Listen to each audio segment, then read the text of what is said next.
दिल्ली से एक बड़ी खबर सामने आई है जिसमें दिल्ली का 3.2 करोड़ रुपए का प्रयोग हुआ विफल। आपको हम बता दें कि विशेषज्ञों ने मंगलवार को दिल्ली सरकार द्वारा किए गए क्लाउड सीडिंग परीक्षणों को राजधानी के जहरीले प्रदूषण से निपटने के लिए एक बेहद महंगा, अस्थायी उपाय बताया।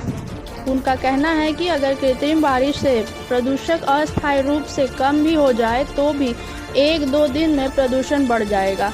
दिल्ली पर्यावरण विभाग और आईआईटी कानपुर के बीच हुए समझौता ज्ञापन के अनुसार क्लाउड सीडिंग के बैच परीक्षणों का बजट 3.2 करोड़ रुपए से ज़्यादा है। मतलब एक परीक्षण की लागत 64 लाख रुपए है। उत्तरी दिल्ली में 3 परीक्षण किए गए हैं और इनमें से किसी में भी ज़्यादा बारिश नहीं हुई। पिछले कुछ दिनों से दिल्ली का वायु गुणवत्ता सूचकांक बेहद खराब से खराब श्रेणी में बना हुआ है, जिसके बाद centre for science and environment की कार्यकारी निदेशक अनुमिता राय चौधरी ने कहा, क्लाउड सीडिंग के बाद शहर में अभी तक कोई अच्छी बारिश दर्ज नहीं की गई है। अगर बारिश प्रदूषकों को बहा भी देती है तो भी प्रदूषण जल्दी ही वापस लौट आएंगे। इसका असर कुछ घंटों से लेकर कुछ दिनों तक ही रहता है, जिसके बाद इस पहल के टिकाऊ न होने पर जोर देते हुए उन्होंने कहा, इसे पूरे सर्दियों के मौसम में नियमित रूप से नहीं किया जा सकता है। इस तरह के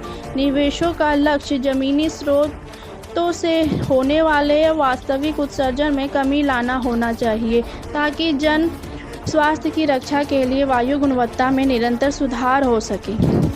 आईआईटी दिल्ली के वायुमंडलीय विज्ञान केंद्र में सहायक प्रोफेसर शहजाद गनी ने कहा कि सर्दियों के मौसम में दिल्ली का आमतौर पर बहुत शुष्क मौसम होता है और हवा में नमी बहुत कम होती है। सर्दियों में आमतौर पर बारिश सिर्फ तभी होती है जब कोई पश्चिमी विक्षोभ मैदानी इलाकों को प्रभावित करता है। उन्होंने यह भी कहा है कि अगर पश्चिमी विक्षोभ के कारण बारिश होती है तो क्लाउड सीडिंग करने का कोई मतलब नहीं है, और अगर क्लाउड सीडिंग प्रक्रिया के दौरान एक तेज बारिश हो भी जाए तो इससे बहुत भारी असर हो और जान माल का नुकसान हो, भले ही वह क्लाउड सीडिंग से संबंधित ना हो, तो इसकी जिम्मेदारी कौन लेगा।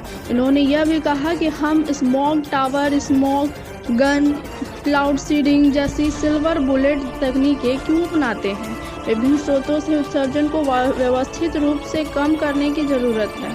थिंक टैंक एनवायरमेंटलिस्ट के संस्थापक और प्रमुख विश्लेषक सुनील दहिया ने कहा कि वायु गुणवत्ता की समस्या से निपटने के लिए परिवहन, बिजली और निर्माण क्षेत्र में होने वाले उत्सर्जन से निपटना बहुत जरूरी है। उन्होंने आगे यह भी कहा कि उसके बिना कोई वास्तविक प्रभाव हासिल नहीं किया जा सकता। उन्होंने कहा कि सौंदर्यवर्धक उपाय अल्पकालीन लाभ तो दे सकते हैं, लेकिन स्थायी समाधान नहीं। इसके बजाय दूसरी तरफ राज्यों और एजेंसियों के बीच समन्वित कार्रवाई पर ध्यान केंद्रित किया जाना चाहिए, जो वायु संचार आधारित दृष्टिकोण के माध्यम से प्रदूषण के वास्तविक स्रोतों को लक्षित करे।